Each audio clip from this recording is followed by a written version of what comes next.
Buenas, buenas. ¿Cómo andan, amigos? Buenas tardes. Gusto de saludarlos. Enorme. En renovar este ritual de los martes, como venimos haciendo con la gente de la nave de los sueños hace tantos años. Siempre nos recibe la biblioteca con el afecto y el cariño intacto. Y bueno, hoy, como decíamos hace un ratito con Gustavo, hoy en una ocasión tremendamente hermosa, porque se dan muchas cosas a lo largo del tiempo que nos fueron cruzando, y es un momento muy, muy hermoso.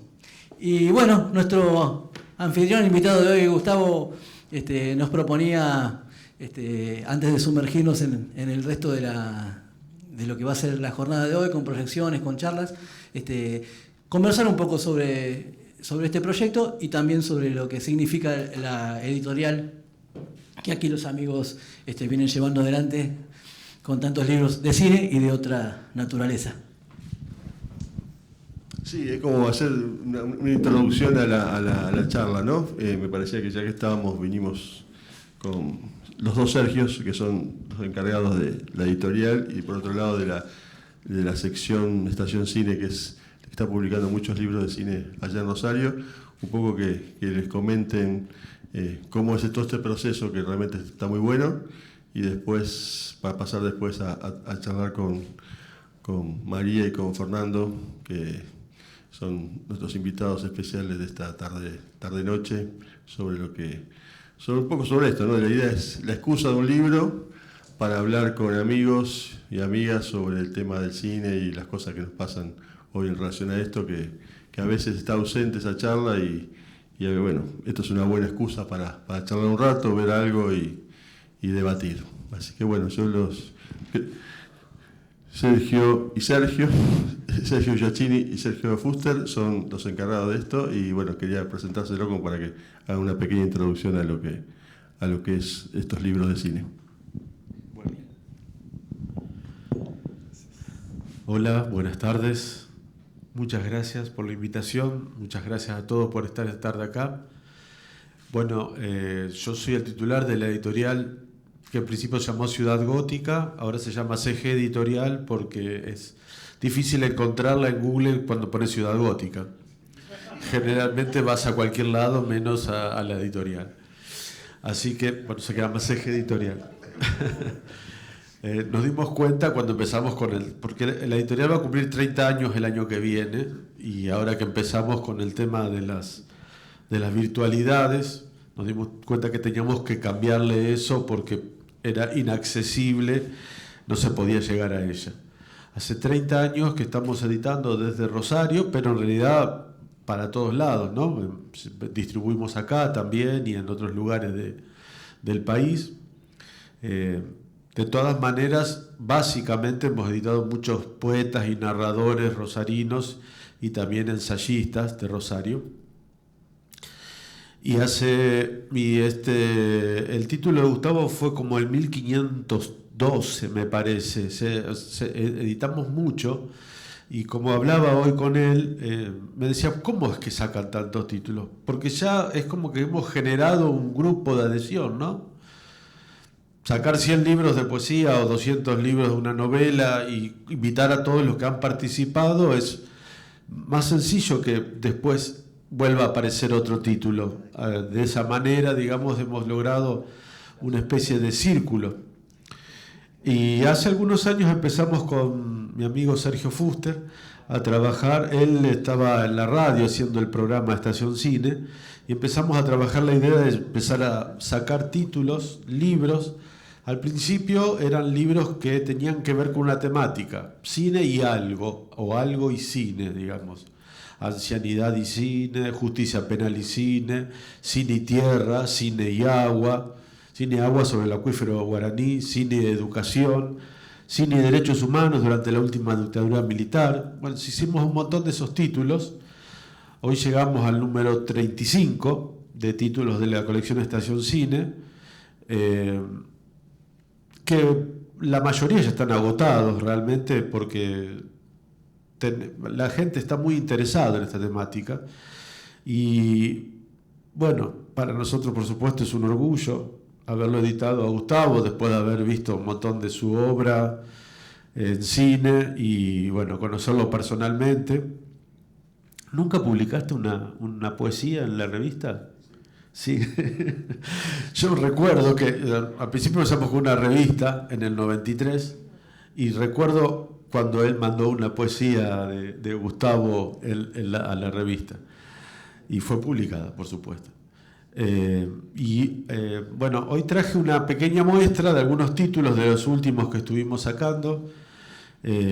Trajimos Poesía y Cine, que es un libro de Gustavo Pidelo, que es un poeta muy importante de Rosario, que es el último que tenemos en edición, pero en imprenta está Fútbol y Cine, que es una temática que ya habíamos sacado con el libro 1, ahora es el 2, y una reedición del libro que se llama Puro Cine, que es sobre relatos salvajes, que es la película que todos conocemos, de Damián Gifrón.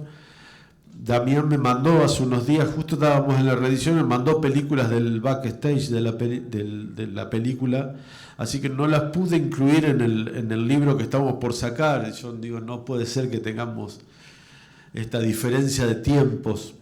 Pero bueno, será para la tercera edición que pongamos todas esas fotos que son hermosas e inéditas, por supuesto. Así que bueno, yo les agradezco a todos por estar acá, todos los que quieran mirar, curiosear los ejemplares de los libros que venimos editando, están afuera, yo voy a estar un ratito afuera, cuando empiece la peli de Gustavo, por supuesto me voy a meter acá adentro a verla. Y bueno, le paso el micrófono a mi amigo Fuster, con el que venimos trabajando hace 26 años, 27 años. Ahora, próximamente la editorial tenemos una galería de arte pequeña, digamos, entran 40 personas sentadas cuando hacemos presentaciones, pero también tenemos una pequeña galería de arte y vamos a hacer una exhibición de todas las presentaciones de los libros que se han hecho en estos 20 y pico de años que estamos trabajando con Fuster, que por supuesto tenemos fotografías de todas, primero de las comunes y después de las digitales, ¿no es cierto? Exactamente. Bueno, muchas gracias. Bueno, vamos, ¿qué tal? Buenas tardes, vamos a ser breves, 35 minutos pedí nomás, y para no quitarle protagonismo ni a Gustavo ni a los otros invitados. Cortito, en serio. Estación Cine como proyecto cultural arranca, como bien contaba nuestro querido editor, como programa radial primero, y en ese programa se daban cita, bueno, como suele ocurrir en reuniones de amigos cinéfilos, se daba cita a gente muy, muy interesante que llevaba unos materiales increíbles. Se me viene a la cabeza, por ejemplo, Leandro Arteaga, alguien que ha publicado bastante en la colección, y él hacía micros semanales sobre historietas. Entonces ahí fue la génesis de la pantalla dibujada que trata acerca de los dibujantes y los historietistas en la provincia de Santa Fe, y después coordinó un libro con muchas voces, muchas miradas, que se llamó Historietas y Películas. Y así, bueno, podemos dar muchísimos ejemplos. Por ejemplo, acá en la Feria del Libro en Buenos Aires, no hace tanto, estuvimos presentando el libro sobre cine cubano, y fue una emoción muy grande porque, bueno, sabemos que este año Cuba fue país invitado en la feria, y tuvimos el honor inclusive de que estuvo el mismísimo embajador diciendo unas palabras en el stand acá en la sociedad rural. Y de eso se trató siempre Estación Cine, utilizar estas imágenes, este cine amado, como herramienta pedagógica, como disparadora de debates, como medio de comunicar, y los tópicos que abordaba y que tantos mencionó Sergio, que ustedes pueden ver en la grilla completa, en la contratapa, en la solapa de los libros. Y bueno, implicó abordar muchísimas temáticas, desde el tema identidad hasta temas tan populares como el fútbol, que hacíamos alusión. Me acuerdo de ese libro, que mencionabas en el Cine y Fútbol 1, lo presentamos en la mismísima Bombonera, con gente amada como el muñeco Madurga, me acuerdo, estuvo presente en esa oportunidad. Estoy contando alguna que otra anécdota acá en Buenos Aires, ¿no? Y ahí se proyectó Paula y la mitad más uno, con la presencia de algunos de los que habían protagonizado esa película, que no sé si recuerdan, de Néstor Paternostro, de este director que vive en La Plata, vive y participa activamente en las redes. Y bueno, estamos llenos de anécdotas en este recorrido de más de 20 años, utilizando estas imágenes como herramientas educativas, como decíamos, y recorriendo el país y generando proyecciones, charlas, debates. Y la idea con Gustavo no es solamente este libro publicado, que es un honor inmenso, sino seguir con él caminando muchas de las cosas que sabemos que él ha vivido, ha vivenciado y sigue creando constantemente, porque cuando hablamos de Gustavo Postiglione hablamos de alguien que es un creativo constante, un concepto constante, diríamos, si hablábamos de Charly García. Bueno, en el caso de Gustavo Postiglione algo de eso hay, y en muchas aristas del arte lo podemos ubicar a Gustavo. Inclusive ya pronto se va a anunciar hasta un recital en noviembre en la ciudad de Rosario, cuando vuelve con su banda. Así que bueno, es un enorme placer escucharlo a Gustavo y aprender de él y tener el lujo de contar con su presencia cerca y con su generosidad, porque calculo que muchos de los que están acá presentes los deben seguir en las redes, y los debates, por ejemplo, en cuanto a política cultural que se arman son hermosos, son brillantes, hablan de un país que está vivo, que tiene ganas y que tiene ganas de mejorar todo el tiempo. Bueno, me voy para abajo como vos, y voy a disfrutar de las imágenes de la charla con Fernando Spinner, con María. Y no antes, sin decir que fue hermoso lo que generó Gustavo en el Complejo Cultural Atlas, allá en la ciudad de Rosario, ante un auditorio colmado, y cuando la verdad que se proyectó lo que hizo, se generó luego un espacio de silencio y de conmoción que duró un muy buen rato, para los que iban de la sala y se quedaron meditando mucho en lo que transmitían esas imágenes. Estás muy vivo, Gustavo, y eso queremos seguir publicando tus pensamientos, y que bueno, que tus pensamientos nos sigan acompañando y nos sigan abriendo miradas, abriendo puertas, y que fundamentalmente se sigan defendiendo esas banderas del buen cine y del cine federal. Muchas gracias, y gracias a todos los que vinieron esta tarde. Y gracias. Bueno, cuando quieras, Gustavo, ¿los querés anunciar? ¿Querés contar algo de ellos? ¿Por qué los invitaste? Mientras María y Fernando siguen subiendo. Bueno, a mí me interesaba que en esta charla, que esta charla es una charla, digamos, ¿no? Acá la nave es una parte importante de los últimos 20 años de mi carrera también, porque de alguna forma nos hemos encontrado en el tiempo y en situaciones en donde con ellos, en distintas oportunidades y en distintos espacios, estuvieron presentes ya desde el estreno del asadito, la bar premier del asadito, del cumple, la presentación del libro anterior.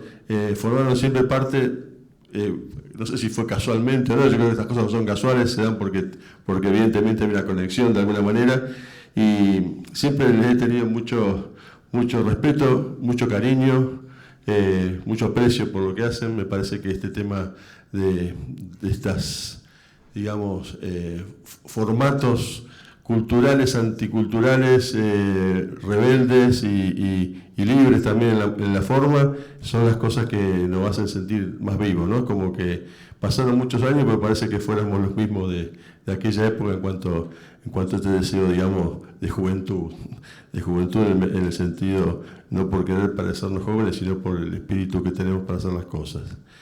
Y después, bueno, María prologó el libro, y que el libro lo haya prologado María no es casual tampoco. Creo que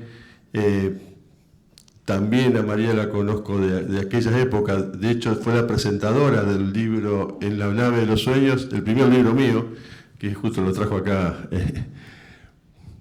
Gabriel. Ese libro lo presentábamos en la calle Suipacha, cuando estaban en aquel momento, y fue María la presentadora. Y yo particularmente con María, que la conocí en esos momentos, o recuerdo, ya ni me acuerdo en qué momento, pero fue por aquella época, también yo descubrí una mirada crítica, analítica, reflexiva, que se alejaba de la mirada crítica, analítica y reflexiva, si uno quiere pensar en la crítica tradicional, en el periodismo o en lo que uno llama el analista cinematográfico, sino que era un pensamiento mucho más profundo, que abordaba esto también transversalmente, lo cultural, lo político, lo social. Y tuve la generosidad también, a lo largo de los años, de mirar mis películas, analizarlas, pero desde ese lugar, ¿no? Y de una manera en donde se lo agradezco mucho, porque es lo que a veces nos hace falta a quienes hacemos cine o producimos algún tipo de hecho cultural o artístico, que nos devuelva una mirada que no sea solamente el resultado de una cantidad de estrellitas o de butacas o de puntaje en una revista, sino que haya un intercambio de reflexivo, intelectual. Y eso nos hace crecer, porque hay un diálogo, no hay solamente una mirada de un lado y nosotros esperamos del otro. Y creo que eso para mí es muy importante, y por eso mismo le pedí que hiciera este prólogo. En realidad son dos prólogos, porque ella escribió sobre la película cuando se estrenó. Y bueno, desde ya que esté aquí para mí es un honor, digamos, ¿no es cierto? Para mí es una intelectual de primera línea de este país. Y por otro lado, quería tener algún compañero de ruta del cine, ¿no es cierto? Un director, alguien que de alguna forma tuviéramos algún tipo de camino recorrido similar, y que a su vez yo también lo apreciara, lo respetara, lo admirara y tuviera, digamos, una empatía con su obra que me acercara a él, ¿no es cierto? Y a su vez que sea contemporáneo, ¿no? Porque, bueno, hay muchos directores, y en el caso de Fernando, también es, al igual que La Nave o que Marías, son esas personas que lo hemos encontrado a lo largo de los años. Tampoco creo que sea la casualidad, sino creo que por algo fue así. Mi primer cortometraje, que lo presenté en el Festival de Villa Gesell en el año 84, participó junto con un cortometraje de Fernando, Testigos en Cadena. Los dos ganamos un premio en ese festival. No nos conocimos, creo, en ese festival, pero yo ya sabía quién era él. Digamos, en ese festival también había otra gente que estaba empezando, de Tristan Bauer, Marcelo Céspedes, Jorge Polaco, Pablo César, Jorge Luis García, que después fue director de fotografía de la película tuya, sí. Que un montón de gente que en ese momento teníamos un poco más de 20, y que a lo largo de los años, bueno, nos fuimos encontrando. Con Fernando después nos volvimos a encontrar en viajes, en lugares más extraños que la propia ciudad ni de Rosario ni de Buenos Aires, y creo que hemos compartido cosas que tuvieron que ver con el cine, pero también tuvieron que ver con ese ámbito de donde uno está y comparte algo que el cine te permite, desde una bebida, una charla hasta alta hora de la madrugada, una comida, una fiesta, etcétera, etcétera, que hacen que esa comunión con ciertas personas que a su vez hacen lo mismo que vos, son contemporáneos, porque de alguna forma estamos cercanos generacionalmente, aunque no hagamos las mismas películas, ¿no? Pero que hay un respeto y una admiración mutua. Y creo que en ese sentido Fernando para mí representa eso, ¿no? Un tipo con el que yo sé que capaz que acá 2 o 3 años no lo encuentro, pero lo encuentro en un lugar y capaz que podemos a tomar un vino, una cerveza y nos quedamos hasta las 3 de la mañana y disfrutando de algo que el cine nos permite, ¿no? Bueno, yo digo de los amigos del cine, ¿no? Cómo el cine hace que uno genere una amistad que es la gente que quiere el cine, que se hace amigo del cine y que a su vez hace que nos conectemos a través de eso. Y la mirada de un director siempre es importante en esto, ¿no es cierto? La mirada de un director sobre otro director, la mirada de un director sobre la obra de un director, la mirada de un director para charlar de cine, ¿no? Que eso es a veces lo que nos falta, ¿no? A veces cuando uno charla y discute, debate o con los críticos o con los que piensan acerca de lo que hacemos, pero pocas veces a veces debatimos entre nosotros. De hecho, uno de los encuentros que estuvieron muy buenos que tuvimos con Fernando, lo tuvimos en España, en Madrid, en Casa de América, donde éramos 7 o 8 directores, yo no me acuerdo cuánto, hace poco me mandaste una foto, en donde creo que fue una de las primeras veces que una cantidad de directores que estábamos cerca generacionalmente, creo que nosotros éramos un poco los más viejos, debatimos en otro país sobre el cine argentino. Y de ese debate, Fernando Martín Peña sacó un libro, que fue el cine argentino 60-90, que lo publicó el Malva, que fue el producto realmente de ese encuentro, ¿no?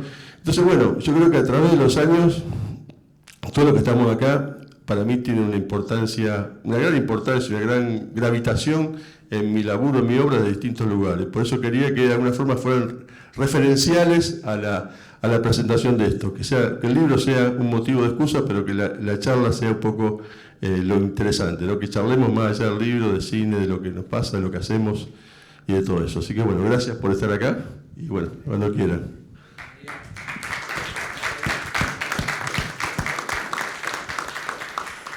Gracias, Gustavo. Gracias, Gabriel, también, porque esta casa siempre hospeda cosas que valen la pena.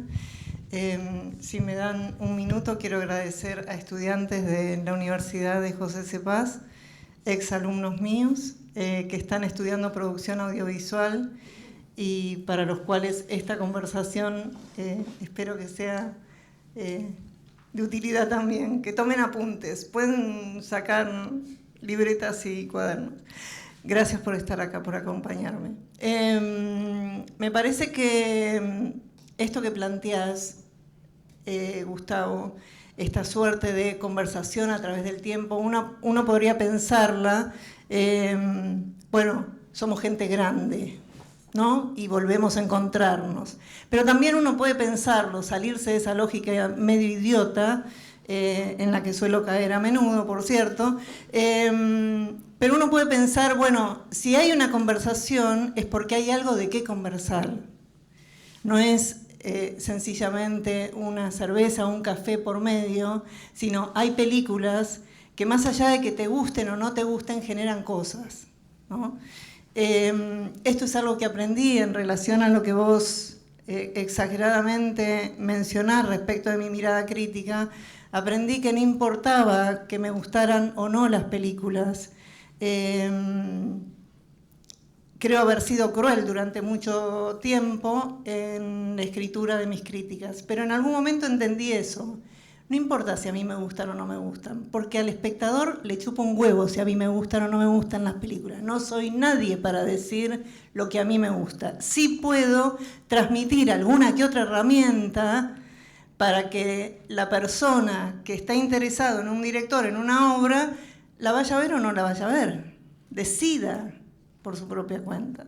Bueno, esto es algo que aprendí con el tiempo. Entonces empecé a mirar las películas desde otro lugar, corriéndome de esa impresión primera, de lo que me causó a mí, qué bueno, una nueva película del director que me gusta o de la directora que me gusta, y bueno, y ver qué otra cosa había ahí. Es simplemente eso. No. Todo lo demás te lo agradezco profundamente, pero es too much.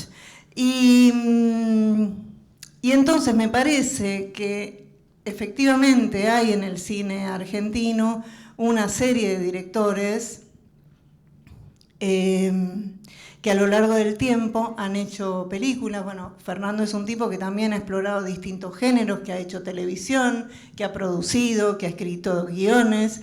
En ese sentido también coinciden bastante, son realizadores integrales, podríamos llamarlos de alguna manera.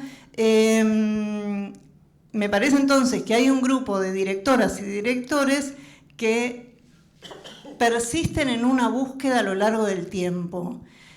Una búsqueda que tiene que ver con, probablemente con cuestiones muy personales que nunca sabremos, pero también con modelos de producción, matrices por afuera del mercado, tratar de, bueno, hago una cosa que me va a dar una guita para poder luego hacer otra, que es la que quiero hacer, que es mi proyecto personal, pero incluso dentro de proyectos más institucionales, más armado. Vos trabajaste en el Canal de la Ciudad, hiciste cosas bien interesantes, trabajaste en la televisión pública, hiciste cosas que se salían de la convención. Fernando, creo que el último trabajo en televisión fue Los Siete Locos, que también guionado por Piglia, liderando un equipo de guionistas Piglia, tiempo antes de su muerte, que también fue un producto que se salía de la convención en la medida en que Piglia no siguió los libros como estaban escritos, sino que hizo otra cosa, efectivamente. Bueno, entonces me parece que en ese correrse, en ese salirse, en esas búsquedas, se arma la conversación. Y esa conversación es lo que en definitiva nos vuelve a reunir. Hay algo para decir. Y el caso de Simulacro, lo que hiciste ahí, me parece que es una cosa estupenda porque lo hablaba con Quique Pessoa el sábado. Yo le explicaba, mira Quique, lo que hay en Simulacro es un maridaje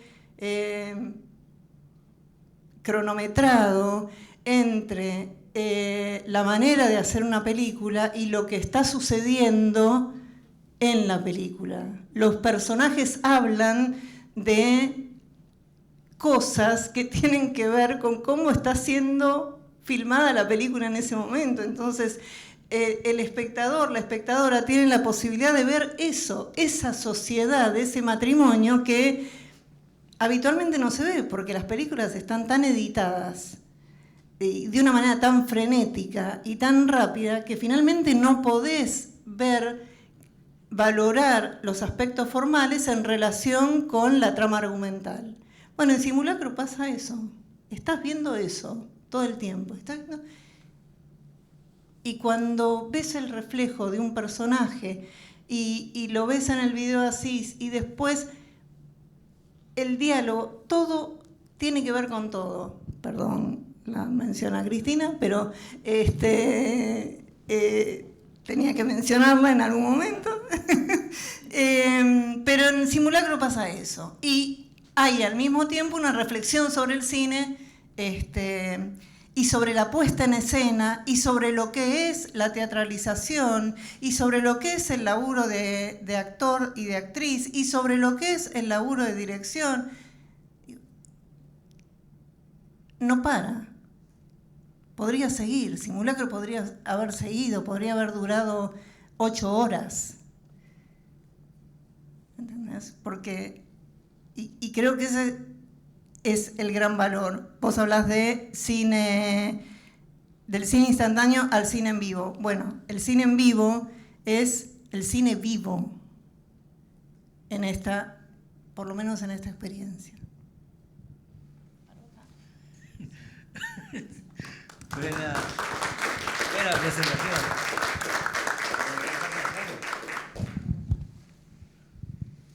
Bueno, buenas noches a todos. Bueno, ante todo, muchas gracias por esta invitación.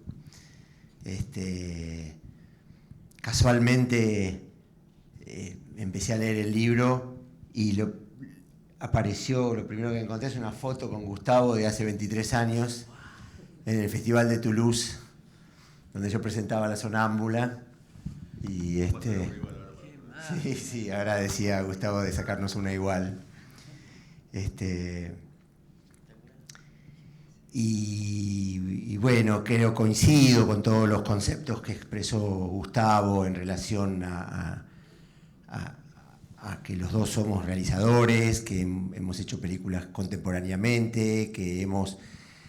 no recordaba esa experiencia de Uncipar, porque no estaba en la Argentina yo, y entonces no estuve presente, pero era también mi primer corto. Así que bueno, en nuestros primeros cortos estuvieron juntos, y después nos hemos cruzado muchas veces en distintas circunstancias, en festivales, en este encuentro del cine argentino de los 90 en Madrid. Y también nos encontrábamos cuando había una época que todo el cine argentino estaba concentrado en Cinecolor, que estaba en Olivos, y de golpe yo llegaba a editar un corto y en la cabina estaba durmiendo Gustavo, porque la noche anterior había estado trabajando y no podía irse a Rosario a dormir y volver al día siguiente a seguir trabajando.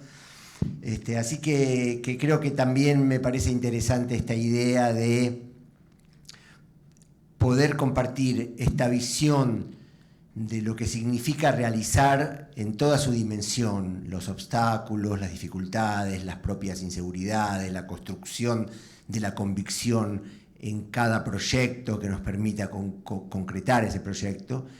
Y lo que me parece todavía más enriquecedor es que esta contemporaneidad, este ser contemporáneos realizando la misma actividad, se da también de modos diferentes, como bien decía Gustavo, porque tenemos maneras de abordar el cine diferentes y esto me parece más enriquecedor todavía. Así que bueno, muy agradecido por esta invitación y feliz de estar aquí también en La Nave, que también es un lugar que siento como propio, donde he presentado muchas veces películas y siempre me he sentido muy, muy bien recibido. Y un comentario relativo a la lectura del libro, en donde todos estos conceptos se me iban ratificando antes de expresarlos aquí. La sensación que me dio el libro era que era como una especie de invitación a un estilo de ¿quieres ser Gustavo Postiglione? O sea, vení conmigo mientras yo estoy andando en bicicleta y te comparto mis reflexiones. Y entonces te cito a este director Bertrand Tavernier y su película favorita de Bertrand Tavernier, La muerte en directo. Y esto es ¿quiere ser Gustavo Postiglione o quiere ser Fernando Spinner? Porque yo también adoro esta película de Tavernier. Y completo, porque él dice, después no lo seguí en los 90, entonces me da ganas de decirle desde adentro de él mismo, che, el tipo vino a Mar del Plata a presentar una película que no recuerdo su nombre, pero que era la historia durante la Segunda Guerra con Francia ocupada de un asistente de dirección, un poco de lo que vos hablabas recién, el cine visto desde adentro del cine mientras está haciendo y reflexionando sobre el mismo cine. Y recuerdo de esa película de Tavernier, que no recuerdo ahora el título, que la vi en Mar del Plata y él estaba presente, que el tipo se iba en bicicleta a su pueblo a 100 kilómetros cuando terminaba el rodaje para estar con su familia y volvía al rodaje porque era una especie de, como era un tipo que formaba parte de la resistencia a la invasión nazi, el set era el refugio, en donde él pasaba desapercibido y podías pasar. Después me voy a fijar en Google, es una película que presentó aquí en Mar del Plata y después estuvo ahí él presente, presentándola y charlando con el público. Y después, siguiendo adentro de Gustavo Postiglione y jugando a ser él, habla de Alphaville, una película que para mí fue la gran referencia de mi primer película, La Sonámbula, una película de ciencia ficción construida con muy pocos elementos de producción, casi en una realidad, que transcurre en otro planeta, en un blanco y negro, en donde vos estás en otro planeta casi sin nada, ¿no? Entonces, bueno, un poco sus comentarios sobre Kinky Duke, un poco accedí a ese juego de ser él y comprobé que podía ser yo mismo también siendo él y compartiendo muchas de esas reflexiones y de ese cine que por nuestra condición de contemporáneos también pudimos disfrutar en vivo, para parafrasear un poco el título del libro, porque eso era lo que había. Ahora se puede seguir disfrutando de todo ese cine, pero tiene que haber una intencionalidad de ir a buscarlo, ¿no? En nuestros años jóvenes, en los cines de estreno de la ciudad de Buenos Aires, Y en toda la Argentina se estrenaban películas de Berman, de Glauber Rocha, otro de los que nombra y para mí fue una gran referencia para mi película Abayay. Y se estrenaban películas de Fellini y películas de grandes autores, de Zanussi, de Baida, de directores polacos. Era algo habitual. Y también se estrenaban películas bolivianas y brasileras. Y eso es lo que en algún momento él dice, esto ya murió. Pero no murió. No murió. Sigue vivo y seguirá por siempre vivo. Porque eso es el gran cine que todavía no sabemos. Estamos en un capítulo, el capítulo en donde las grandes plataformas están dominando el panorama y imponiendo su mirada y su forma de hacer películas y series, pero después viene otro capítulo. Así que espero, sí, así es la historia, así es la vida. Solo que cuando estamos en el presente pensamos que esto es el todo, pero no es más que un capítulo de una historia que continúa, ¿no? Así que bueno, para ir redondeando, agradecido de estar acá compartiendo la presentación de este libro, agradecido que exista una editorial que edita libros sobre cine y la vida en todas sus facetas diferentes. Recién en la entrada veía cine y poesía. Yo hice una película que se llama La Boya, que es sobre poesía e intenta construir una poética también. Y de algún modo, un poco como decía María, es parte de mi exploración y coincido con los conceptos de María también en relación a la búsqueda, ¿no? Es estar buscando, estar intentando maneras de producir, incluso en esas películas o en esas series que uno hace para ganar dinero y después hacer lo que más desea, también eso hacerlo con amor y pasión y entrega, como si fuera lo único que uno puede hacer, y dignificándolo de esa manera. Así que bueno, gracias y gracias a ustedes por estar acá también. Mira, me gustaría, y por ahí antes de sumergirnos del todo en este proyecto, que Gustavo por ahí nos cuente profundamente qué lo originó y qué lo motivó, ya que digamos en la introducción que hicimos todos compartimos un poco la motivación de nuestra amistad y por qué nos conocemos alrededor del cine. Me gustaría decir por un lado que bueno, son amistades que uno ha hecho a partir de la segunda mitad de los 90, en mi caso, de conocerlos a todos, y en ese momento además sucedía un estado de cosas en el cine argentino que después fue rápidamente llamado el nuevo cine argentino, ¿no? Enseguida sucedió una escena que era muy variada, era muy heterogénea y tal vez era una escena que ni siquiera por ahí a veces los mismos protagonistas advertían como parte de esa escena, pero había algo que contenía y que generaba que la prensa, la crítica, el público quisiera saber qué sucedía y qué pasaba si bien tanto Fernando como Gustavo son directores de una generación un poquito anterior, el trabajo de María también, pero que en ese momento como que hubo un empujonazo de fuerza hacia la mirada de la gente hacia el cine argentino, ¿no? Y en relación a eso, bueno, pasaron los años y hoy a la mañana leía unos posteos de directores contemporáneos, Ana Katz, diferentes directores que están haciendo cosas ahora, donde también contaban el estado de cosas en relación a este momento actual, ¿no? La situación crítica, lo complejo, decía ella, del cine independiente en la Argentina. Y quería preguntarles a todos y compartir un poco esas impresiones acá en la mesa. ¿Qué sienten que es este momento? O sea, ¿en qué momento del cine estamos en la Argentina? En cuanto a producción, en cuanto a la vinculación con los públicos. ¿Qué es lo que ustedes advierten como personas de la reflexión, del pensamiento y del hacer? ¿Qué ven de este presente? Es una pregunta muy amplia, ¿no? Puedo hablar todo el día.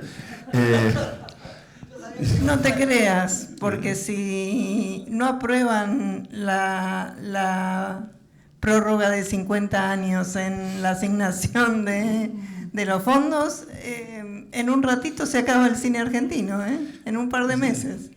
Sí, yo creo que estamos en un momento crítico desde muchos aspectos, ¿no es cierto? De hecho, estamos viendo momentos críticos.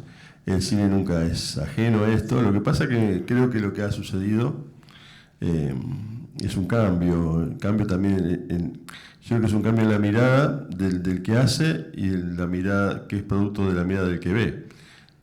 Esto es cierto, que antes, como decía Fernando, íbamos al cine, veíamos las películas que hoy tenemos que andar rastreando en algún lado para poder encontrarlas. Significa, bueno, que nos han limitado la posibilidad de ver. Eso es el hecho de que yo tenga que ver lo que me dan para ver y tenga pocas chances de buscar en esa carta, digamos, otra chance, digamos, y para buscarla tengo que ir a un lugar que ni siquiera es el cine, y a su vez saber cómo encontrarlo, y si no sé que existe ni siquiera tengo la posibilidad de buscarla. Eso genera, creo que eso forma un espectador, y ese espectador de alguna manera está pidiendo un productor, un escritor y un director. Entonces, ese formateo está generando espectadores y realizadores, guionistas y productores que estén acordes con eso. Es como las fábricas de zapatillas. Tengo unas que son baratas, unas que son más caras, unas que son de diseño, unas que son modelo exclusivo, pero siguen siendo una fábrica de zapatillas. Y creo que la palabra, eso también lo digo en algún momento en el libro y en otro lugar más lo he dicho, que el concepto obra se transforma en el concepto producto. Entonces, cuando ya dejamos de hablar de la obra para hablar de producto, ya estamos hablando de otro tipo de cosas. Es un término genérico, por lo tanto, eso también se aplica no solamente en Argentina, pero en Argentina puntualmente estamos hablando de acá. Y creo que ese es un problema, porque muchas veces se habla de, y lo veo también a veces en escuelas de cine, universidades, se está discutiendo cómo producir, o se discute cómo hacer un pitching para que alguien me compre el producto y no la película. Cómo convencer a alguien que mi película puede estar buena y dar una coproducción acá, allá. Pero no se discute qué película hacer, cuál es el cine que habría que hacer. No porque haya que hacer un cine en particular, sino porque queda por delante el hecho de quiero hacer algo, ¿cómo lo hago? Y no, ¿qué es lo que yo deseo hacer? Entonces, por ese lado aparece un problema que es que las ideas propias, las ideas que yo tengo para producir y que me gustaría hacer, van a estar condicionadas por ese mercado. Entonces, el mercado condiciona cada vez más el cine de autor. De hecho, condiciona cada vez más el tipo de cine y a su vez condiciona el formato, porque el formato plataforma, que es donde la gente ve el cine ahora, es el formato plataforma masivo, de alguna forma tiene está homologado, ¿no? Como que son parecidos. Entonces, uno hace zapping por Netflix o por HBO o por Amazon y va a ver que los actores son parecidos o se repiten, las tramas son parecidas o se repiten. Y capaz que encontramos una película, una serie, algo que está por fuera de la norma, ¿no? Pero en general es como que producir para eso significa, bueno, entrar en la fábrica de zapatillas. Y creo que el hecho de la identidad, que para mí es lo más importante, se habla mucho ahora de soberanía audiovisual, es lo que se pierde. ¿Por qué? Porque perdemos identidad en la medida que no dejamos de hablar de lo que ponemos en el espejo, ¿no? ¿No? Como decir, Shakespeare decía que bueno, que uno para contar algo tiene que poner un espejo frente a la realidad que tiene, ¿no? Creo que lo hacía permanentemente. Y ese reflejo es lo que realmente somos. Y cada vez ese espejo se achica, se deforma y directamente ya no lo tenemos. Yo creo que el mayor problema para mí es eso, ¿no? La pérdida de identidad, la pérdida de ese reflejo y la pérdida de poder transmitir ese pensamiento, esa idea, eso que uno es por eso que uno quiere que seamos. Y creo que ese es el mayor problema para mí, porque hacer películas, si uno se pone a pensar, no es el problema. Las películas se pueden hacer, de alguna forma se hacen. El tema es qué películas estamos haciendo. Pero te hago una pregunta. ¿No pasó ya eso en la historia del cine? Quiero decir, cuando se crea Hollywood, 1915, 1916, ponerle la fecha que quieras, más o menos por ahí, y se arma todo el aparato, ¿no? La lógica de los géneros, la lógica de los estudios, el Star System, y se empiezan a hacer películas en serie. Y en algún momento incluso se empiezan a institucionalizar modos de representación, se generan los códigos de autocensura que la propia industria genera para que no se entrometan otros. Y se hacen películas en serie, y se hacen películas, sí. Digo, obviamente no es la sofisticación del algoritmo induciéndote a, a una búsqueda. Y esto que vos decís, de que hay más de una película igual, bueno, pasó en la televisión también. Fox estrenaba una serie, Sony estrenaba el equivalente para competir con la Fox, y así estuvieron décadas estrenando series que eran iguales con alguna variable, solamente para competir porque eran competidores en el mercado. Pero digo, esto no lo vivimos ya de otra, no nosotros, pero no lo vivió la historia del cine de otra manera. Sí, pero para mí hay una diferencia que tiene con la tecnología. Es decir, ya si uno se pone a pensar el modelo de impuesto de Hollywood, también nosotros en la de los 80 también reclamábamos esto de que si queríamos estrenar una película a fines de los 80, a principios de los 90, cuando nosotros empezamos a estrenar nuestras películas, la salida al cine estaba en competencia con una cantidad de los llamados tanques, o después llamó mainstream, que eran las películas que ocupaban la mayor cantidad de salas en los cines. Siempre buscando esas salas alternativas. Después cuando vinieron las multisalas, aparentemente eso podía suceder que se estrenaran algunas películas argentinas más en esos espacios, películas que no eran de Hollywood. Eso fue un engaño porque después también sobre esas multisalas el 80% pasaron a ser películas los mismos socios que tenían las multisalas. Creo que eso se fue dando siempre. Lo que pasa es que había algunos resquicios y hoy ni siquiera quedan esos resquicios porque esa posibilidad de que existieran cines donde se podía ver una película diferente o canales alternativos a eso, hoy la tecnología, al aplastar prácticamente las salidas de salas de cine y dominar el mercado directamente, lo que es la televisión actual, que sería la plataforma, no deja, ha blindado cada vez más toda esa posibilidad. Pasa lo mismo con la música. Spotify es peor que Netflix, digamos. Si un músico quiere poner un tema musical que gire por ahí, es imposible que se escuche mucho si lo quiere meter en Spotify, porque los manejan los que manejan Spotify son pibes o gente o quien sea que no saben de música. Entonces saben de algoritmos y el que va, y no importa, digamos, lo que pase con eso. Capaz que es un tema buenísimo, un tema espantoso, pero ya no hay un modelo vinculado a lo artístico. Creo que lo que se está achatando es el concepto de lo artístico. Hasta hace tiempo, sí, el concepto, antes hablaba de obra, inclusive de obra cuando hablamos de un cine, sabemos lo más tradicional, ahora directamente se habla de producto.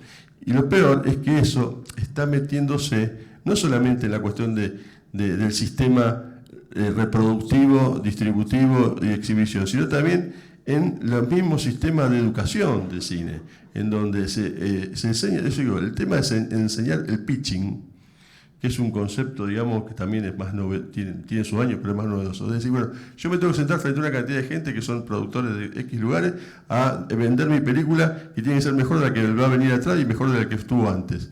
Y en esos 15 minutos, 10 minutos, yo tengo que explicar qué buena que es mi película. Eso degrada cualquier posibilidad de concebir una obra, algo artístico. Entonces todo pasa a un sistema directamente comercial, financiero, especulativo, que ya no deja margen para los. Yo creo que sea, como decís vos, eso estuvo siempre, creo que se perfeccionó a un nivel donde ya cada vez queda menos margen para esa otra posibilidad. Dice Fernando, posiblemente vengan otros tiempos donde eso se modifique, posiblemente aparezca una brecha, que no sabemos cuál es, que por otro lado aparezca esa otra entidad, digamos, de obra que puede atravesar de otra manera esto que estamos diciendo y proponerse como alternativa. Hoy, para mí, el sistema que tenemos, una película argentina, hoy prácticamente no tiene salida, salvo que tenga una distribuidora grande. Y la estrenan en el Gomón a las 7 de la tarde, una semana, en donde eso, y después va a cinear, si no va a una plataforma. Por más que cinear sea de plataforma del Estado, esté buenísimo, no la ve nadie. Entonces, estamos generando algo que es, digamos, que a su vez le da la mano a quienes quieren cerrar el Inca, decir que el cine argentino no sirve para nada, que las películas no hay que verlas, porque cada vez tenemos menos espacios. Entonces, espacios, pero no ya espacios para distribuir, espacios para concebir. Entonces, en la medida que lo que se conciba está dentro de ese lugar, obviamente que esto tiende a, no digo a desaparecer, pero a tener menos posibilidad de visibilidad. ¿Puedo hacer otra pregunta? Pensaba mientras hablabas en, bueno, ¿y en qué lugar quedan los y las espectadoras? ¿No? Digo, ¿en qué lugar en cuanto a la responsabilidad en todo esto? Porque pareciera que el cine o los realizadores son entidades abstractas sacadas de un momento histórico, sacadas de un contexto social y tendrían que ser capaces de solucionar esta circunstancia que describís. Y yo estoy de acuerdo con la circunstancia que describís. Ahora, me parece que también hay un momento de la cultura, un momento de la sociedad bastante impermeable a ciertos cambios, bastante impermeable a ver, bueno, en el caso del cine, a ver ciertas cosas, ¿no? Que hay un cine de autor que se torna intolerable para muchos espectadores. Quiere decir, no sé cuántos espectadores tuvo Vallay, por ejemplo, Vallay tuvo muchos premios, pero Sama, una película como Sama, en un punto es intolerable, Gustavo, porque no le entiende nadie, porque no quieren entenderla, digo, porque van al cine a entender algo. Sí, pero también puede ser, vos vas a un museo y a ver una obra que no entendés y te pasa una obra de museo. Sama posiblemente la que tenés ese destino. Digo, a lo mejor, digamos... Menciono Sama por mencionar, pero decir, podría ser toda la obra de Kiarostami, bueno, por decirte a lo algo. mejor hay que pensar en eso, que el destino de las obras es otro. El cine espectacular es el cine de las pantallas y las salas, y el otro cine es un cine de museo, un cine de nicho, un cine de mini plataforma. Digamos, lo espectacular, el cine dejó de ser espectacular en el sentido más amplio, ¿no?, del término. Bueno, vos algo hablás acá, mencionás dos cosas que a mí me llamaron la atención. Decís,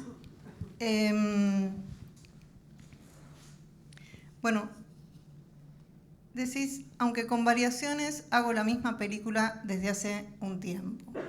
En una época intenté reflejarme en esos otros directores que me marcaron el camino. Ahora intento reflejarme en mi propio espejo.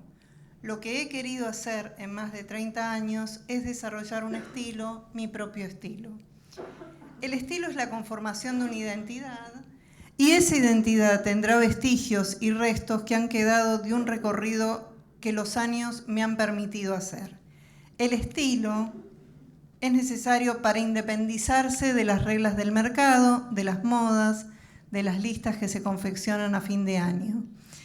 Dicen que cuando uno se vuelve viejo, utiliza las herramientas mínimas para crear, las mínimas necesarias, las que realmente hacen falta dentro del estilo de cada uno. Y yo pensaba que no es una cuestión de vejez, que no es una cuestión de edad.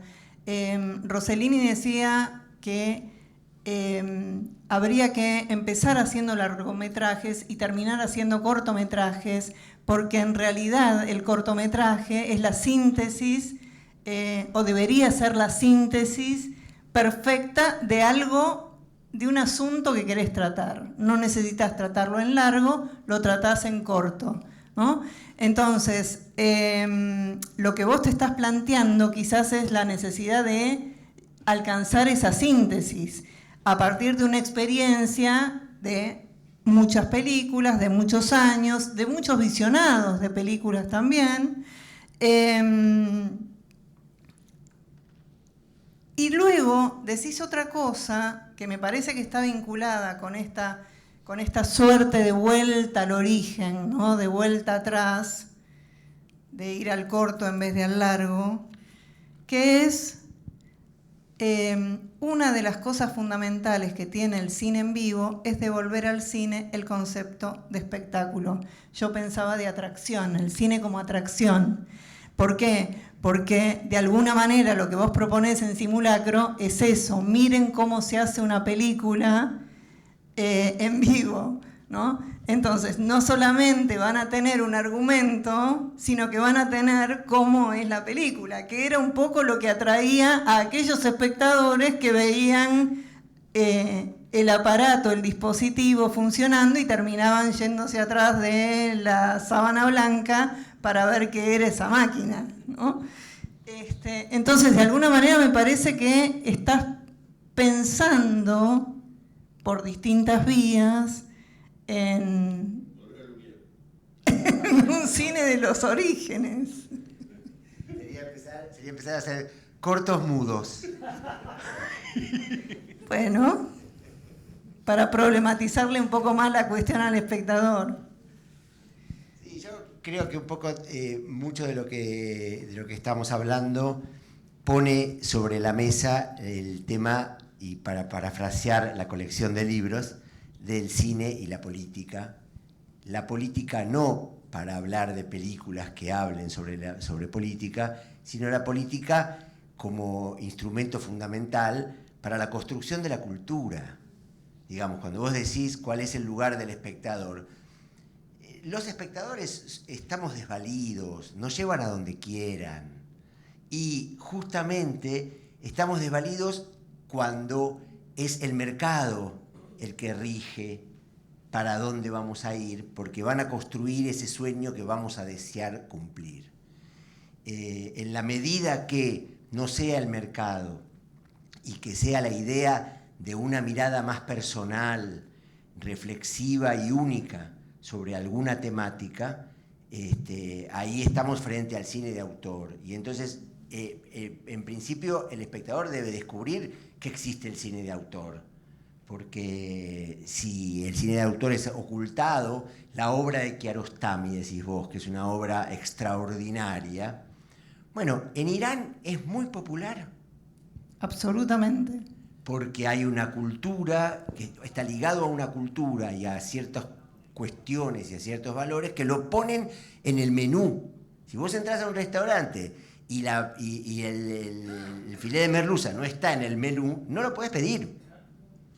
Entonces, ahí es donde las decisiones políticas de defensa, cuando se habla del cine argentino, básicamente de lo que estamos hablando es de una cantidad de películas muy diferentes entre sí, algunas extraordinarias, algunas muy buenas, algunas regulares, algunas malas, como las de cualquier cinematografía. Solamente la posibilidad de que el espectador pueda acceder a eso y que el mercado no lo venza. ¿Por qué? Porque las películas, como decía Gustavo recién, cuando aparecen las multisalas, se empiezan a pasar películas argentinas, porque hay una ley que obliga a los exhibidores a pasarlas. Si no, no las pasan. ¿Y qué hacen? Como hay una media que obliga a que si esa película lleva más de un 15% de los espectadores de la sala, tiene que seguir una semana más, te ponen una función a las 11 de la mañana, otra a las 2 de la tarde, otra a las 4, y andá a llenar el 15% de la sala. Cuando vos nombraste a Bayay en relación al público, y yo te voy a contar dos cosas, y suelto el micrófono. Una, que para poder estrenar a Bayay, yo tuve que firmar como productor ante los exhibidores una carta en donde los autorizaba a sacar la película de cartel, aunque cumpliera con la media que la ley los obligaba a mantenerla. Y si no la firmás, no la estrenamos. ¿Querés que esté una semana o querés que no esté nada? Esa es una anécdota. Y te cuento la otra anécdota. Cuando se estrenó Abayay, como Abayay es una película que es un western de gauchos, inspirada en un cuento de Antonio Di Benedetto, un escritor mendocino, el mismo de Sama, al que se refería María recién, no sé por qué cuestión el gobierno de Mendoza se sentía culpable de que yo no había ido a filmar a Mendoza la película y sí fui al Tucumán. Y entonces el día del estreno hicieron una función especial y me invitaron, me pagaron un pasaje de avión, me alojaron en el Hyatt y fui a presentar a una función especial el día del estreno a Abayay a Mendoza. La película se estrenaba en una sala de un shopping. Llego al shopping y había carteles, móviles que se movían, que hablaban de Cars 4, Harry Potter 6, Rápido y Furioso 8, pero no había ninguna de Abayay. Entonces yo voy al tipo de la entrada y le digo, escúcheme señor, va a venir el ministro de Cultura de Mendoza porque hoy hay una función especial que organiza Cultura de Mendoza. No pase vergüenza, ponga un cartel de esos que le mandaron y tienen el altillo. Bueno, está bien, me dijo. Fue, sacó los banners y los exhibió. Ya, o sea, va a ser muy difícil, no está en el menú. Está por empezar la función y veo que de las 400 butacas que había en la pequeña sala, había nada más que 300. Entonces yo la llamo a la chica de las organizadoras y le digo, ¿va a venir más gente? Y no, ¿tenés las entradas? Sí, dame. Y salgo al shopping a buscar espectadores. Y entonces encuentro 3 parejas vestidos de manera humilde y les digo, película argentina, basada en un cuento de un escritor mendocino, un western, gauchos, los invito. Y me miran así.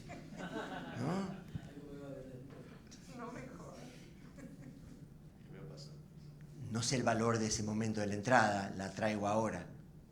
Son 6.000 pesos, le digo. Te estoy invitando. Y me miran. Los agarro y los meto adentro del prepo. Y los meto a la sala.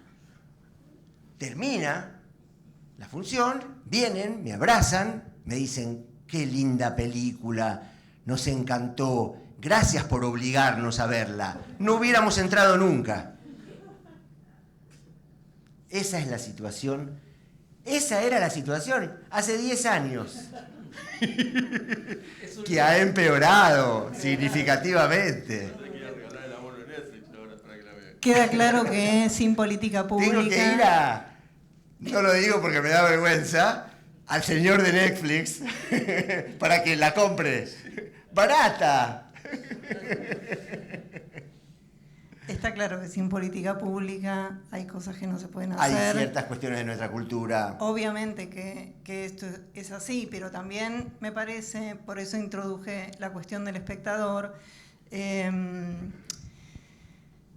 hay una frase que a mí me viene, una cita de Jameson, el crítico cultural, que me viene dando vueltas en la cabeza desde que empezó la pandemia muy fuertemente, que es más, digamos, en el capitalismo tardío, en la posmodernidad, después de la caída del muro de Berlín, es más fácil imaginar el fin del mundo que el fin del capitalismo, escribió Jameson.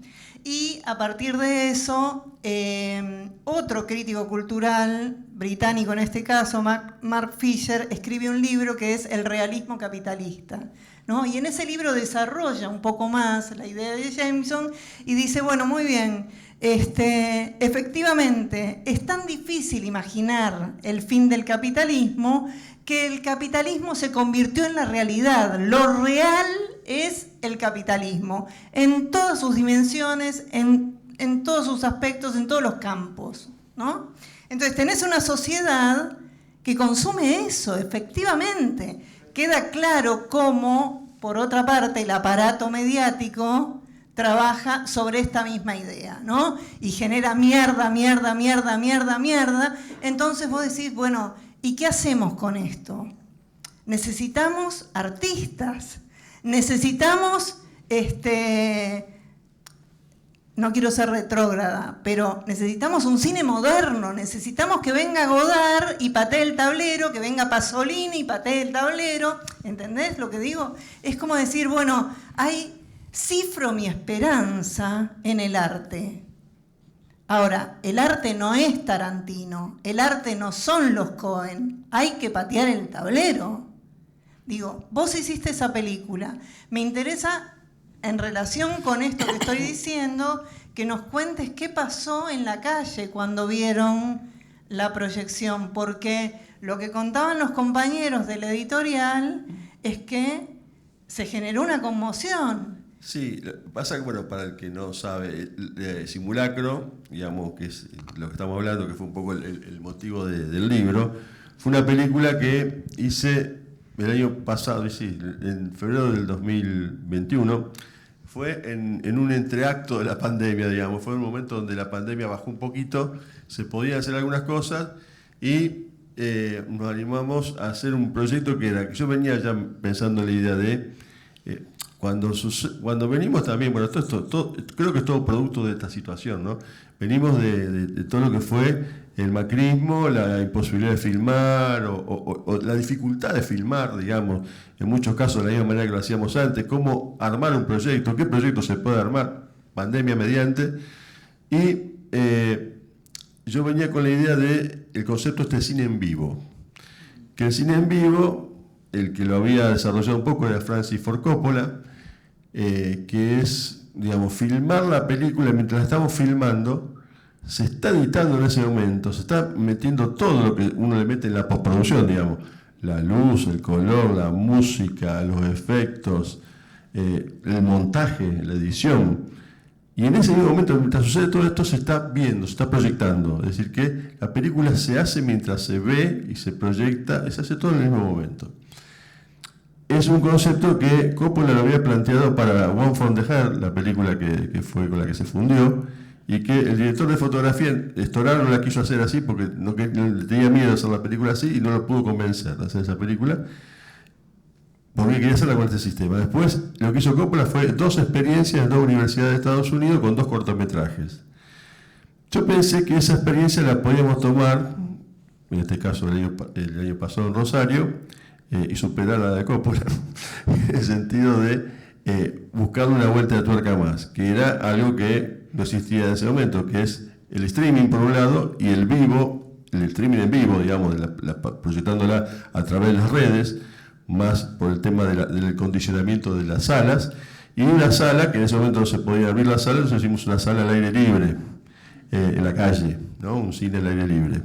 Pero después había que armar la película, obviamente primero había que armar la película, con esa idea. Entonces, bueno, pensar una película que se pudiera filmar de esa manera, y era la forma también de poder producir una película en ese momento con las condiciones que yo tenía a mano, inclusive con las condiciones económicas, poder tener los recursos para un día de rodaje. Es decir, ese día de rodaje todos cobraron, es como si un día de rodaje, ¿cuánto sale un día de rodaje? Esto, en ese día vamos a hacer todo, preparándola con los actores previamente.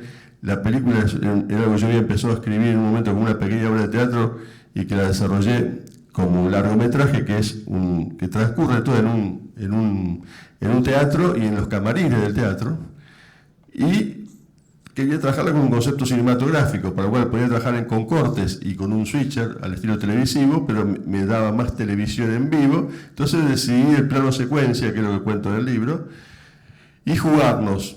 Entonces, al jugarnos a hacer esa película de esa manera, pasaban 2 cosas. Por un lado, esto de la espectacularidad. Es decir, volver al cine que de alguna forma tuviera el riesgo compartido con el espectador. Quería ver la película en el momento que se puede. La película está en octubre en TV, se puede ver, ahora ya está terminada, ¿no es cierto? Pero terminada como estuvo terminada en ese momento. Pero quien la veía en vivo en ese momento estaba viendo a sabiendas que en cualquier momento podía pasar cualquier cosa, hasta podía haber un error, se podía apagar la cámara, el actor se podía olvidar de la letra, se podían apagar las luces, había un músico que tocaba en vivo y hacía los efectos en vivo, que no se veía obviamente porque estaba detrás de cámara. Cualquier cosa esa podía fallar o salir bien. Eso planteaba una nueva forma de cine en ese momento. Y para mí era como una apuesta a algo diferente. Obviamente que haciéndola desde Rosario, desde una plataforma no muy popular, y de la manera que le hicimos con actores que no eran conocidos, esa película necesitó un libro para mí para que quede constancia de que está hecha, porque si no nadie se entera. Entonces, como que de alguna forma la certificación de la existencia de la película también es el libro. María la vio en vivo, así que también lo sabe, por eso es el prólogo también. Y bueno, y creo que en este sentido la idea era esa apuesta. Quizás, y esto sí lo digo, y esto que es algo que tiene nuestra cultura también, nuestra cuestión identitaria, si esta película yo la hubiera filmado en Buenos Aires, con 2 actores semiconocidos, no conocidos, semiconocidos, seguramente todavía se estaría hablando de la película, por el formato que tuvo. Pero bueno, estando desde allá es distinto. Pero creo que yo lo sabía y no me quejo de eso. Creo que es la realidad que vivimos y la que tenemos. De la manera que nos pasa en relación a las películas que vienen de afuera y las películas nuestras. Es un poco la misma circunstancia. Yo lo que intenté hacer con Simulacro es encontrar una manera de producir, de hacer, de narrar y de contar desde un lugar diferente, que a su vez me sirve, ¿por qué? Porque yo la puedo hacer otra película, no en vivo, pero sí con las herramientas del vivo. Entonces una película que a lo mejor podría ser en 6 semanas, la hago en 3, porque esta dinámica de trabajo me permitió hacer esta película, me permitiría hacer otra película con esa misma dinámica, y que ya la ejercité, y en las circunstancias de hoy hasta sería más productiva. Digo, es un aprendizaje, pero a su vez un ejercicio narrativo que creo que es una forma, no digo que es la forma, pero es una forma de hacer el vivo o este formato que puede ser parte de esto nuevo que está por venir también, ¿no es cierto? Digamos, hay algo nuevo que seguramente vendrá. El cine en vivo puede ser una alternativa, no sé si será la alternativa, pero es una alternativa, son como pasos que uno da en función de buscar eso también, ¿no? Bueno, pero contame qué pasó con la gente. Bueno, la gente en vivo... Los que estaban viendo claro, en esa oportunidad. En ese momento, la gente que estaba viendo eso en vivo fue muy interesante porque, por ejemplo, en un momento entran campanadas de un reloj y la gente estaba escuchando las campanadas en vivo y a su vez en la película, y los actores le incorporaron las campanadas y las comentaron. Por lo tanto, también eso había una sensación que era raro, ¿no? Porque por un momento te das cuenta y por un momento te olvidás de lo que está pasando. ¿Qué pasa? El sonido lo tengo por afuera y por adentro, ¿no? Entonces como empezaba a ver cosas de esa característica que generaban una sensación extraña. Yo creo que generaban una sensación extraña y era como, estás en el teatro pero no estás en el teatro. Estás viendo un show en vivo pero no estás viendo un show en vivo. Es decir, eso tiene algo de show en vivo, de un show en vivo de música, algo de teatro, algo de cine. Entonces, por eso yo también llamo cine en vivo, pero quizás tenga otro nombre. Cine en vivo por el concepto narrativo del lenguaje, pero podría ser llamarse de otra manera quizás. Pero había una cuestión de vínculo con el espectador en ese momento, que era extraño, porque era justamente eso, percibir lo que pasaba mientras sucedía, y a su vez hasta los sonidos que venían de afuera entraban a la película y la gente los percibía de adentro y de afuera, por ejemplo. Tremendo. Quiero proponer, si quieren, sé que María trajo muchas cosas para leer, porque veo que están marcaditas. Si quieren alguna última reflexión sobre este encuentro, para aprovechar a las 8, digamos, podríamos proyectar la media hora de material que trajo Gustavo. Tenemos todavía 2 o 3 minutos hasta las 8, para poder 8:30 entregar la sala y que quede un ratito para charlar afuera y la gente se lleve el libro firmado, fotos con el artista de hoy, ese tipo de cosas. La verdad que es muy enriquecedor este encuentro, y además lo que decimos siempre tiene que ver con este estado crítico que vivimos, pero que igual todo lo que queremos hacer y todo lo que queremos proyectar. Y me quedaba pensando mientras escuchaba a los tres, estas películas que se hacen y que son tan remadas y que les cuesta tanto y que así todos se hacen y terminan siendo las películas que nos muestran en todo el mundo, porque las películas que se ven en cualquier parte del mundo son estas, son las películas más remadas, más hechas desde el corazón y desde la pasión. Con el paso del tiempo son las películas que quedan y son las que uno recuerda con más cariño y son las que cuando nos encontramos hoy temprano no podíamos parar de contar anécdotas del estreno de La Sonámbula y de El Asadito y pasaron 20 años o 20 y pico y siguen estando presentes y siempre son citadas y siempre vuelven. Es decir, que eso que hacemos y que siempre parece subterráneo y que le cuesta más y que tiene todo en contra, igualmente se hace, con el paso del tiempo es la historia de la cultura de un país. Y lo que ustedes hacen, amigos, María desde su trayecto, escribiendo, realizándolo, pensándolo y ustedes haciéndolo, es la historia de un país, amigos. Y eso a mí me da un orgullo muy grande ser parte de esta mesa, tener amigos que tengan todas estas cosas para decir y para compartir. Les agradezco enormemente ser parte de la cultura de este país, que siempre que los encuentro y los encontramos siguen haciendo y proponiendo cosas y siempre tienen proyectos para el futuro y para después.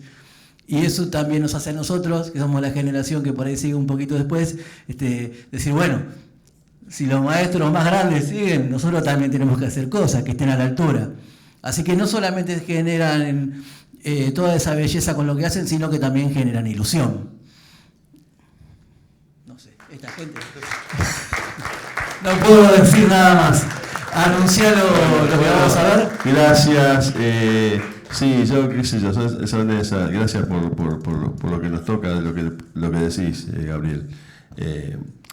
Esperemos que tengamos muchas películas más, ¿no, Fernando? Para seguir haciendo. De hecho, y justamente este tema de la juventud, hablamos de la juventud también con María y Fernando con la foto esa de 20 y pico de años. Pero, por ejemplo, yo vi La Boya hace unos años y realmente me pareció una película tan joven y tan sentida que me gustó. Se lo dije a Fernando en su momento, y también Inmortal. Digo, qué bueno que de viejos sigamos apostando no al cine, yo le llamo porteño centrista, con perdón, o al cine, digamos, llamémoslo, que se tiene que acomodar a ciertos cánones, sino al cine que uno quiere hacer y que lo sigue identificando y que uno puede ver ahí otra cosa. La sensibilidad, la mirada auténtica, el paso del tiempo, ¿no? Porque en el cine cuando nos volvemos más viejos, eso sí nos volvemos viejos porque tenemos más años, no porque seamos viejos. Creo que podemos poner ahí algo que antes no podíamos poner. Y cuando tenemos la capacidad de ponerlo, es cuando justamente esa obra se hace, como decís vos, permanece, ¿no es cierto? Hoy podemos seguir hablando de algunas cosas, podemos seguir hablando, yo digo, un artista vale cuando es contemporáneo de su tiempo, y esa contemporaneidad de su tiempo permanece, ¿no es cierto? Las películas que hoy siguen estando, vos hablás de La Sonámbula, hablás de El Asadito, son películas contemporáneas, pero siguen siendo contemporáneas hoy. Entonces, esas películas que siguen siendo contemporáneas, por más de 20 y pico de años que tengan, es porque hay algo que conectó esas películas con su tiempo histórico. Y me parece que eso es lo que hace que uno hable de algunas cosas y deje de hablar de otras, por más que algunas se han puesto de moda, ¿no es cierto? Creo que estar fuera de moda también está bueno. Pero bueno, lo que vamos a ver, digamos, son dos cositas chiquitas, que son ejemplos. Justamente no quería traer nada que tenga que ver con el libro, pero sí es como que yo trato de, cuando hago algo, no regodearme con lo que hice, sino con lo que voy a hacer. Digamos que sería una forma de no quedarme pensando en lo que fue. Entonces lo que está ahora es como que son los procesos que yo intento pensar para futuro, que inclusive quizás ya queden viejos pasado mañana. Pero bueno, uno es el pequeño ensayo, que dura 15 minutos, no más que eso, un poco 17 minutos, que lo hice un poco en función de esta presentación, que tiene que ver con el tema de la ficción. ¿Dónde está la ficción? ¿No? Un ensayo de ficción, lo llamo yo, que tiene con mi ciudad también y tiene con la ficción. Y lo segundo que vamos a ver, veamos las dos cosas juntas, es una película que vengo editando hace como 5 años, que hice con Julieta Cardinali, que es una película que hicimos de a 2, o de a 3, por momento, una película que hice con una cámara y una actriz, nada más. que es una película donde se trabaja cuestiones que tienen con el tema de la reflexión sobre el cine, la ficción, algo parecido. Una película no tiene nada que ver con nada de lo que yo hice hasta ahora. Voy a traer un fragmento de esa película que de alguna forma representa lo que la película es, que espero terminarla este año. También la película hecha por fuera de todo sistema. Esas dos cosas vamos a ver, si después queda tiempo charlamos, y si no, bueno, gracias por todo. Pues dale, veamos eso. Ustedes, chicos, ¿alguna reflexión final, algo más que quieran decir? Fer, María. Yo solamente me vino a la mente en relación a pensarlo como un canto de esperanza, el final de una película de François Truffaut basada en una novela de Ray Bradbury que es Fahrenheit 451. Esa es una película en donde el contexto es un mundo donde los bomberos queman libros y básicamente van destruyendo todos los libros, pero hay una resistencia. Y la resistencia, a medida que ya no queda más papel y que ya no quedan más libros, consiste en que cada persona de este grupo de resistentes se transforma en un libro y sabe de memoria todas las páginas de ese libro. Entonces cada uno es un libro y así se mantiene vivo la literatura. Así que simplemente contar eso un poco como una idea de resistencia posible siempre en cualquier contexto.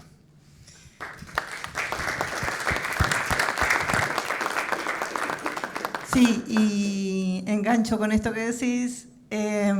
Yo les pediría a los autores que escriban libros, porque en Argentina no se publican libros de cine.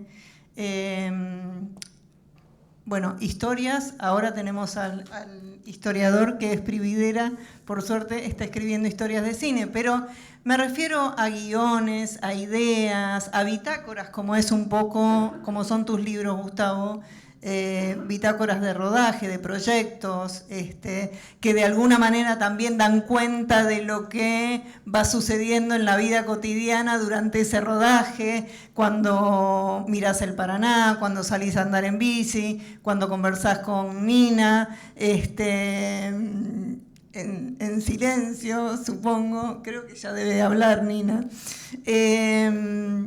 pero hacen falta esos libros de cine, esos libros que incluso acerquen no solo a las y los espectadores, sino también a las y los estudiantes de cine a la experiencia concreta de lo que son los rodajes. En alguna época se escribían blogs, ahora ya no se escriben más, no se hacen más diarios de rodaje, pero realmente hay muy poco material, así que es importante que ustedes escriban y sean editados.